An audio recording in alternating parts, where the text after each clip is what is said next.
I was like, oh my God, he snores. So it's not gonna work out.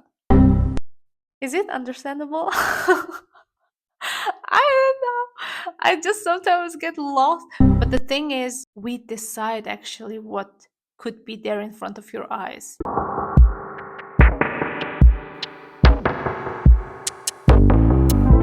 Hey guys, welcome. Here I am with part two of my previous video where I talked about the things I understand more as I get older. And I think in the last video I talked about only 2 points. And as I told you before, I have quite a long list, but I'm not sure if I can do all of them. So let's just see. So, the point three, the third thing that I understand more as I get older is relationships are also achievements, especially a healthy, well functioning, and also maybe long lasting relationship. That's also a success.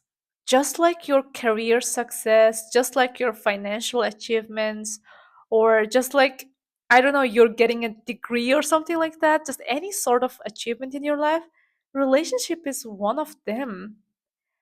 Maybe it sounds like, yeah, it is. So what? Like everybody knows that. But I'm sorry, I didn't know that.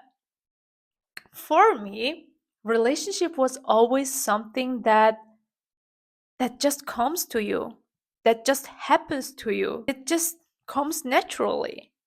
I never thought, oh, relationship is something just like your work career. It requires effort, work, it needs some sort of skill, it requires some even talent. I never thought like that. Very slowly, I realized that now. Like, okay, relationship is actually something you work on, build up, and make it grow. The first time I noticed this was, I think, when I was 16, as long as I can remember, yeah? So when I was 16, I have become a student at the university, and then on the first day of university, I met a girl who was in my class. So after class, we were all out of the class, and then one girl was like, "Hey, is there someone who walks in this direction? Then I would like to walk together." I was like, "Yeah, I'm gonna go there." And then she was like, "Yeah, then let's walk together." And we walked together, and of course we talked, and I don't know what we talked about. I think like about her first love or something like that. And then next day comes, and then she tells me like, "Yeah, I'm very glad that I met you, that we live also so close to each other." And she was like, "I talked about you to my mom. I told that I met a girl in my class who lives around us, like around the corner, and I talked about where you are from, like everything about you to my mom." I was like, "Wait,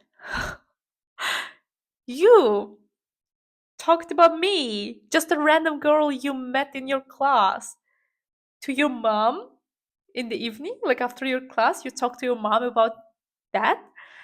For me, it was very shocking because my relationship with my mother was very dry, cold, but back then I didn't know, because our relationship was very, very official, just very official. Like when something big happens, I let my mother know. My mother does that too. Otherwise, we never talk about like what kind of friend I have. I even don't remember now, like if I ever told her any friend's name. I don't think so. Or she just knew, like without me telling, because I used to live in a very small town. So even me not telling her, she would know just like what kind of people I'm being friends with or what I'm doing in the school or something like that. And Yeah, so that was the first like hint. I was like, oh, so mother and daughter relationship can be this close? Like, because my this friend used to tell her mom, like, I love you very often. And she just hugs her mom, even it's not her birthday. Like, like that's how cold I was, how dry I was. And they just talk about anything and everything on daily basis. I mean, back then I didn't make any big change, but I started talking about my this friend to my parents. So this is how she influenced me to improve my relationship with my parents, right?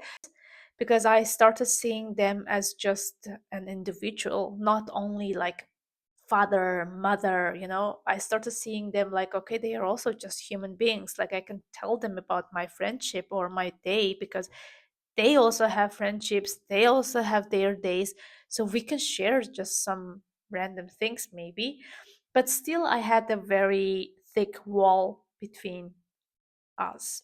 Afterwards, I moved abroad. Then I became kind of the closest to my mother because she started like calling me. Of course, since I was very far away, she was worrying about me, and like then out of like worrying, she calls me, connects with me. Then I got a roommate, and my roommate, now also my best friend, she was also someone who is super, not only her though, like also other roommates, they all were so close with their mothers.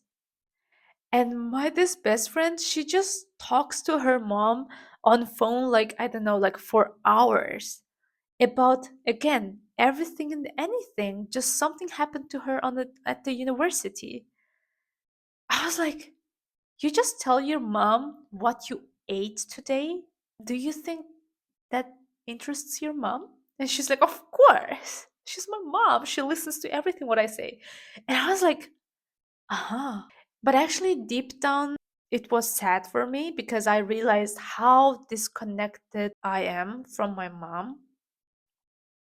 Actually, she should be someone who is the closest to me, right? Because she knows me for my whole life. She created me, basically. And then I started telling my mom about my days. It was very awkward at the beginning. I swear. It's more awkward than texting with a guy. I swear. Because if you lived some certain life for such a long time, it has become some habit, it has become some sort of lifestyle.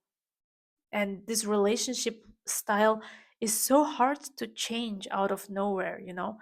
I remember first time I told her like, "Yeah, mom, by the way, I went on a date or something like that." And my mom was like, "Huh? Okay." Like we both were very awkward. And I'm not blaming my mother, like I'm not also blaming myself. It's just how life happened. And we just didn't know that relationship was something that you work on. I just thought like this is something as if someone giving you something on plate and then you have to just eat that. You have no right to change the food, or you have no right to order what kind of food you want. It's just something given to you and you have to handle it. I saw relationship like that, especially relationship with my parents. And now my relationship with my mom is way better than ever. Like it's so much better.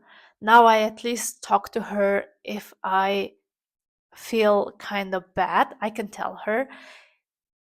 Imagine like until I was like 25, 6, like okay, until almost now, I couldn't tell her when I'm sad because first thing was, oh my God, I would make her worry.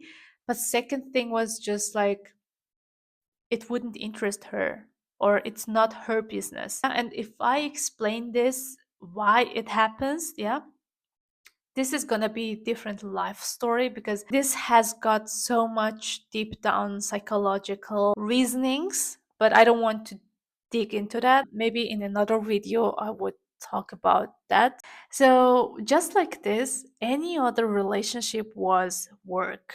I was like that also for romantic relationships because I was like, relationship is something that happens to you, comes to you, right? So, the Mr. Right would come to you and then it's gonna be perfect because I thought relationship based solely on love and affection. But it was not true. Until I was 26, I was like, oh my god, he snores. So it's not gonna work out. Actually, I'm thinking of making another video about the reasons I ended my relationships. I mean, not relationships, but just like kind of like situationships or whatever you would call, because those are ridiculous reasons, ridiculous. And from that, you can see how I saw relationship because I just didn't believe relationship is something worth working on.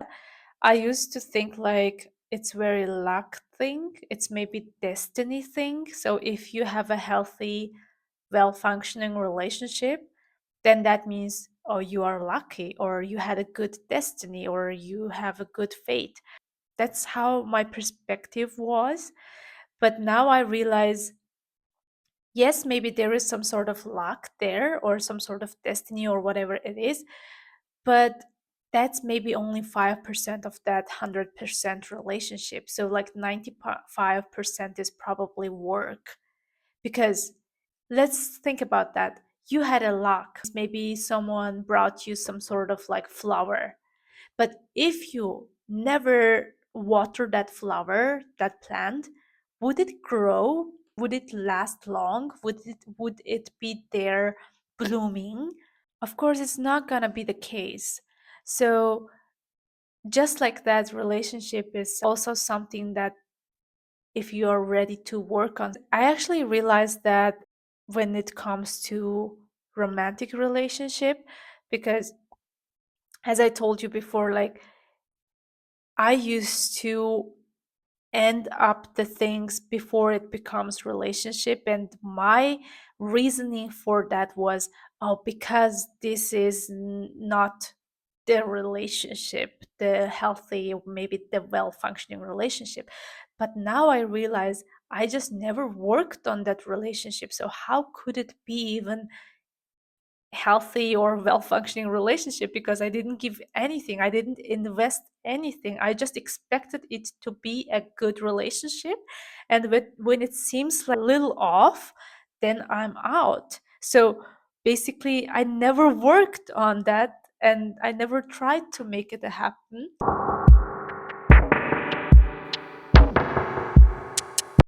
So the next thing I understand more as I get older is your eyes are not only for seeing what there is, but they are actually for creating what there is.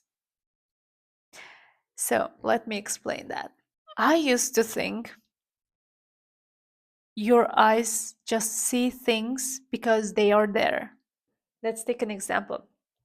Okay, the glass of juice. Because there is a glass, I see a glass. That's what I thought. That's maybe most of people think, right? But the older I get, the more I understand. The eyes actually also create what to be there. If my eyes, if my brain, my soul want to see something good in someone, then I start to see only good things in you. That's it. Because in my eyes, you are a different person. Because I create you in my own version. I'm like, okay, I'm creating your version for me. Because my eyes want to see that. So I don't care how bad person you could be, but if I want to see a good person, then I'm gonna pick all the good sides of you and then create a good person in front of me. And this is still you, but maybe without your bad sides because I didn't want to see them.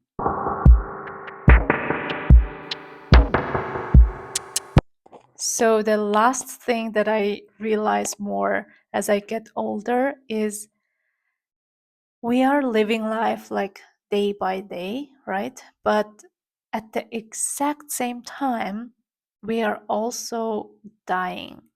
I used to see death something that happens at some certain point or like in some certain moment, but actually living life and dying life happen at the exact same time, hand in hand. So today, yes, I'm alive, I'm living life, but if you think today I'm also dying, because for me today is gonna be gone. This day is dying. I realized this even more when I read my bucket list that I wrote when I was, I think, like 13 or 14. And I found that list and then I saw like things I'm gonna do before I die. A very cliche bucket list things like sky bungee jumping, skydiving, traveling around the world, visit Africa, something like that. And I read the list and I realized I wrote this list more than 10 years ago, around, I don't know, almost 15 years ago. And maybe I did some of them, I don't remember, but most of them I haven't done yet. And I thought to myself, like, okay, when is the date for these things to do? Because I wrote there, I'm gonna do these things before I die. But when am I gonna die then? Right? It's very uncertain. And then I realized actually I'm dying day by day. These 15 years, I lived these 15 years, but I also died these 15 years because these 15 years are gone. So I shouldn't wait for some certain day that I don't exist anymore here because that's actually just a visible point of death. Otherwise, I'm dying every day until that point. When I started seeing life from this perspective, actually, I felt so much enlightenment inside of me. It felt like there's almost nothing to hate, there's nothing to complain about. It seems like everything is forgivable because the person who you are talking to right now is also dying day by day. It sounds kind of pessimistic, but actually not. We have this very one time chance to experience this little world, to experience this little thing which is called life. This word itself kind of very like scary or like very pessimistic for us, but actually it's not because we are doing that every day. We are dying every single day. Okay, so thank you for listening. And I am so glad that some people also shared their own experiences, their own opinions with me. And that means so much to me. It felt like a very warm hug. And thank you again. See you next time.